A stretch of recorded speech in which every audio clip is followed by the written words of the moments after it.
Militant greetings to my fellow youth. My name is Lyla. I am from Anak Bayan, a Filipino youth organization in the province of Alberta here and in Canada. Thank you for inviting us to speak today. I want to begin by saying two of my great-grandmothers perished during the 2013 Typhoon Haiyan, the deadliest typhoon in the Philippines and Asia-Pacific region. Close to 7,000 people died and 1,500 were missing. My grandparents' home was swallowed by flash floods, and their bodies were found on the top floor of their home 3 days later. The Philippines is in the middle of the Pacific Ocean and has been sitting in the typhoon belt for hundreds of years. But in the last 20 years, typhoons have been different. They've been brutally stronger and stronger. The climate is changing and the waters are rising. People are fleeing their island communities. As a child of immigrants, our community has been migrating from the Philippines, from the global south, to have a better life in Canada. But migration patterns have been rapidly changing. Climate-induced migration is increasingly become one of the drivers of migration for my community. Internal migration is rampant. Displacement of Indigenous communities because of corporate mining.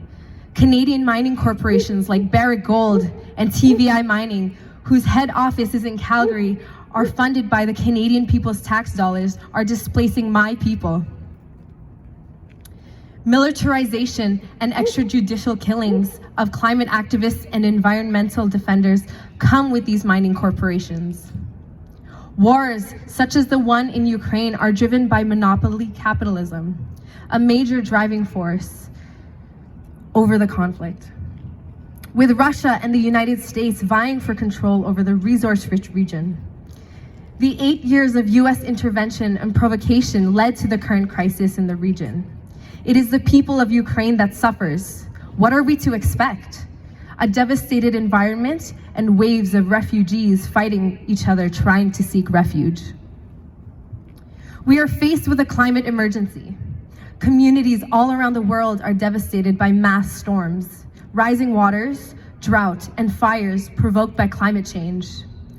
The powers and the systems that have devastated our lives and our people, polluted our lands and water, started imperialist wars of aggression for years and years, are the same ones that created and put us in this climate crisis. Thus, climate reparations must be beyond individual responsibility. We must move beyond just transition. We, the youth, need to be involved in defining our future. We must dismantle the system that perpetuates the climate crisis and exploitation of the working class. Organizing ourselves and mobilizing ourselves to make governments and capitalist system accountable is a start towards a sustainable future for us.